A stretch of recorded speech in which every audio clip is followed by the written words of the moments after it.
السلام عليكم ورحمة الله وبركاته. ازيكم حبايبنا؟ عاملين ايه؟ يا رب تكونوا بخير. حبايب قلبي، ما تنسوش الاشتراك في القناة وتفعلوا الجرس عشان يوصلك كل جديد، وتعملوا لايك كتير كتير للفيديو. حبايب قلبي، ما تنسوش تدعوا لماما سعيدة بالرحمة والمغفرة وتصلوا على النبي في الكومنتات كده. طبعا النهاردة يومنا الجميل بقى، زي ما طلبتوا مني في البث بتاع امبارح. اعملوا روتين يا رموسة، اعملوا روتين يا رموسة، اعملوا روتين يا رموسة من ساعة ما تقومي لحد ما تصحي. اعملي روتين بشرتك، واعملي لنا ايه فيديو اول ما تصحي لحد ما تنامي. اعملي لنا يا رموسة، اعملي لنا عن يومك. فبصوا، رموسة ما بترفضلكوش طلب. طبعا كده احنا لسه الصبح اهو، لسه الصبح بدري، الساعة كده يجي 6 أو 7. طبعا بقى كده جبت ببخارة ماما نورة، ربنا يخليها يا رب ويحفظها ويطول في عمرها لينا. وحشتني اقسم بالله قوي قوي قوي.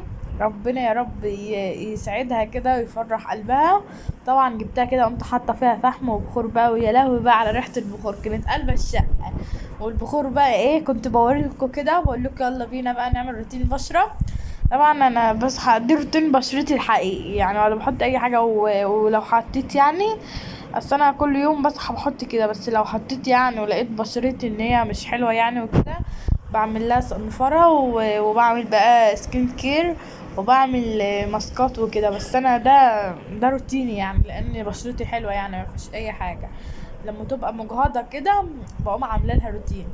وطبعا كده اول حاجه بدات فيها ان انا كنت معلقه الستاند وحطها على المرايه وكده، جبت بنديل مبلل من علبه المناديل دي، وقمت ماسحه على وشي وقمت ماسحه المنديل. قمت ماسحه وشي بالمنديل، عشان لو في اي حاجه، اي ميك اب، اي حاجه يروح في الشال في المنديل، عشان اغسله حلو كده ويبقى ما يطلعش في اي حاجه خالص. طبعا جبت الصابونه كده وبدات ان انا اغسل كده في وشي، وبدات ان انا اغسل كده والصابون جه في عيني، بس عادي، شفت حتى البخور قاعد يمشي من ورايا. وغسلت كده قدامكم، قلت لكم الطرحه اتعكت، بس مش مهم، فدايا فدايا. وطبعا كده ايه، بدات ان أنا اعمل لكم لايكات كده، لايكات اهم حاجه اللايك. وطبعا ده كريم، انا حاطه فيه كريم دلافوري، وماسك بالقرنفل. بس انا مش هحطه لان انا وشي حلو. وانا كنت حاطه في ده كريم درافلي، في ال في ال اسمه ايه، المهم كنت حاطه فيه كريم درافلي وكريمات كتير كده لتفتيح البشرة ولتفتيح المسام والهالات السوداء والكلام ده كله، كل حاجة فيه، كل حاجة حطها في الماسك ده. طبعا بحطه على وشي كل يوم. وما بعملش اللي هو ايه يضعك في وشي خالص كده، بعمله كده بفرد وشي لاني ما يكرمش كده وبحاجة كبيرة. وطبعا كده ده بتاع بحط على شفايفي كده بينعمها وما بيخليهاش تقشر. وطبعا قمت حاطه على ايدي وبرده الايد وكده وبرده ميخليهاش تقشر. ايه رايكم بقى؟ عسل يختشي عسل. بعدين كده جبت الصب وقمت مشغله قرآن سورة البقرة. فتحت البلوتوث كده وقمت بحث على اليوتيوب سورة البقرة، وبعدين جبتها اهي. انا طبعا ده صباحي كل يوم، اشغل سورة البقرة واقعد استقيم واستريح كده خالص. الله بقى على الجمال والحلاوة بقى، تكون احلى ايام ان انت بقى ايه، تصحي كده على صوت قرآن وتنامي على صوت قرآن. وطبعا بقى كده جبت الشاحن عشان كان قرب يخلص الشاحن. جبت بقى الشاحن وقمت حاطاه في الشحن كده، وبرضه الصب كان عايز يتشحن بس سبته. وكده بقى ايه، كنت حاطه الكرسي هناك كده عند الباب. وطبعا رحت عملت لي سندوتش وانا لسه ما فطرتش ولا عملت اي حاجه، انا بعمل كل حاجه قدامكم، ده يومي الطبيعي. طبعا جبت كده ازازه، لا، هو ازازه ميه ساقعه من التلاجة، وقمت شاربه كده حبه ميه. وقمت مغطيه، فضلت اغطي في الغطا ساعه، فضلت اغطي في البتاع ده في اللي هما ساعه. طبعا انا مسرعه الفيديو، لا يلاقي يعني اللي هو ايه، انا سريعه وكده، فانا مسرعه الفيديو وكده. ده سجادة ماما نورة، لا سجادة مين، سجادة باين ياسمين، مش فاكرة، سجادة ياسمين. ياسمين ربنا يخليها يا رب ويحفظها ويسترها يا رب كده. آه، بابا بيصلي عليها وانا بصلي عليها. طبعا كده جبت تفاح زي ما انتوا شايفين، والسندوتش وكوباية الشاي، وايه بقى كنت عاملة سندوتش برنجان، انا عشقي البرنجان ده. وجبت تفاح كده واكلته وهاكله بعد الفيديو، يعني انا بحب اكل تفاح كتير اوي، بموت في التفاح والخوخ والبطيخ. طبعا انا فضلت كده بقى ايه اكل في السندوتش والشاي ساعة. طبعا انا مسرعه لكم الفيديو. طبعا كنت قاعدة وبسمع القرآن كده، بحب ان انا مثلا اقعد كده واستريح خالص كده واقوم سامعة القرآن. واحب كل حاجة يعني تكون في حياتي تكون شغال فيها قرآن. وطبعا بقى كده كنت بتحرك كده عدلت رجلي لانها كانت معوجة معوجة تحتية وكده، فقمت عدلاها وعشان اخد راحتي وكده واقعد واخدة راحتي. وطبعا كده جبت بقى ايه، احط الشاي واجيبه تاني، والله كانت كوباية شاي يا جماعة، انما ايه. وكده بقى ايه، بدأت ان انا اشرب شاي انا خلصت السندوتش وهقفل معاكم الفيديو وهرجع تاني. زي ما انتوا طلبتوا مني يومي بالكامل، انا ما اقدرش ارفض لكم طلب. طبعا كده خلصت وبقى ايه، خلصت كده وفطرت والحمد لله وصليت. وبعدين قمت جايبه المصحف، اتوضيت وصليت وقمت جايبه المصحف كده، وقمت جايبه صورة ماما سعيدة الله يرحمها. انا كل يوم لازم كل يوم لازم اروح اقوم بايسه ايديها واقوم بايسه دماغها وافضل اقرا لها قران كده. طبعا لقيت الكاميرا مش جايبه صورة ماما سعيدة، فقلت ايه انزلها شوية عشان القمر يجي وينور الفيديو كده.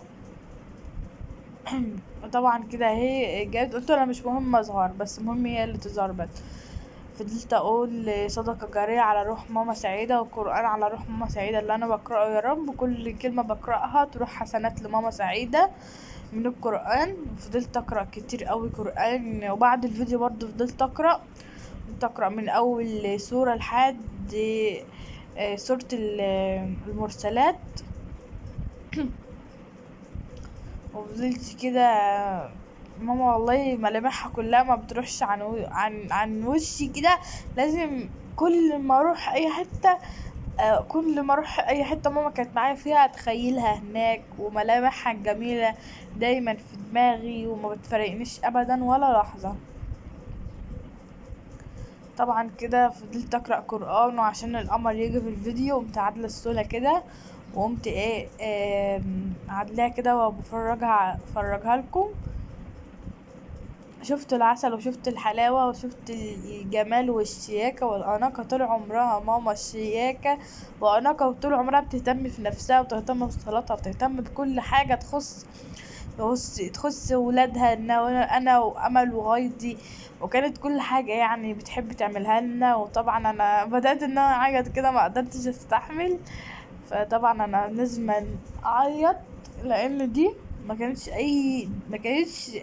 حاجة بسيطة، دي كانت كل حاجة لينا. وطبعا لو فضلت اعيط من هنا لبكرة عمري ما اشيل حزنها من قلبي. واللي بيقول انت مش زعلانة عن ماما سعيدة وكده، انتوا ما دخلتوش قلبي وحسيتوا باللي بيه، او ما كنتوش قاعدين معايا في البيت عشان تعرفوا ان انا حزينة او لا. وطبعا ربنا يرحمها ويرحم امواتنا واموات المسلمين، ويرحم جدتي وجدي وخالتي وخالي وابن خالي، ويرحمهم كلهم، وخالي برضو وربنا يرحمهم كلهم برحمته الواسعة، يوسع قبرهم كده، وربنا يرحمهم يجعلهم من الشهداء الصديقين. آه، طبعا كده خلصت القراءة وفضلت احضن الصورة كده شوية حلوين. طبعا لازم احضن ماما كده عشان احس بايه بحضنها كده واحس بوجودها، بس ياه بقى لو الحضن ده يطلع ايه كده لو لحظة واحدة. وطبعا كده بقى بدأت ان انا احكي لها يعني اللي حصل لي امبارح واللي حصل لي في اليوم لما صحيت، وبحكي لها انا بعمل ايه. ان كل ما حاجه تضايقني بمسك صوره ماما وبفضل احكي لها. فبحكي لها بقى وبقول لها يا ماما انت ليه سبتيني، بقول لها ليه يا ماما سبتيني، وقاعده اعيط لها واحكي لها بقى وكده يعني. ربنا ما يكتبهاش لحد من فراق الام يا رب. انا بدعي والله بقول ربنا ما يكتب فراق الام على اي حد في الدنيا، ولا يكتب وجع فراق الام على اي حد في الدنيا، لانه بص فراق الام ده طلقه كده اكنها طلقه وراحت جت في القلب. طبعا كده نطلع من العايد بقى، ونطلع بقى من النكد بقى، وانا عامله لكم يومي، فيومي فرح وحزن وضحك وعايد زي ما انتم شايفين، ده يومي اهو. طبعا بقى هايزة قالت لي ما نزلتيش النهارده، انا منزلها الفيديو تحت تهديد السلاح. طبعا هايزة قالت لي ايه، نزلي فيديو النهارده، ولو ما نزلتيش هزعلك وهزعل منك وكده، فطبعا لازم انزل لها فيديو. فطبعا كده جبت الاندومي. طبعا فضلت اكل لكم كده، انا مسرعه الفيديو ما تقولوش ان انا باكل كتير يعني من غلبان. وطبعا بقى ايه، جبت الاندومي كده وقعدت اكل، وكمان بابا كان قاعد يضحكني يقول لي كلي كلي كلي، لو لحمه يا اختي مش هتاكليها، وكان قاعد يضحكني يعني. فانا طبعا ايه كنت بضحك كده، وربنا يكتب عليكم كلكم الفرح ما يدخل عليكم اي حزن يا رب. طبعا انا نزلت لكم فيديو عشان ما تزعلوش مني، وما عدتش هغيب عنكم، وقولوا لايك دي. ربنا يرزقها بالذريه الصالحه يا رب. وما تنسوش تروحوا عند حياتك احلى مواعيد دي، تفعلوا لها الجرس وتعملوا لها لايكات كتير كده، وربنا يفرحها يا رب. وطبعا عايزين نوصل هايدي ل100,000 مشترك، ويوصلوني ل200,000 مشترك اهو، مش كتير، انا مش طماع. وطبعا انا بقى ايه، كده كنت قاعده باكل بقى وبقول لكم يا لهوي يا لهوي على الجمال. وطبعا حبايب قلبي برضو كل واحد وحسب راحته في الحياة، بيرتاح ايه وبيحب ايه وبيكره ايه. والحياة احنا عايشينها كم مرة، ده هي مرة واحدة يعني، ومش هنعيش كتير يعني. وكل حاجة احنا عايزينها نفرح ونتبسط ونعملها. وطبعا كده حبايب قلبي الكل وصلنا لنهاية الفيديو، ما تنسوش الاشتراك. والسلام عليكم ورحمة الله وبركاته، باي.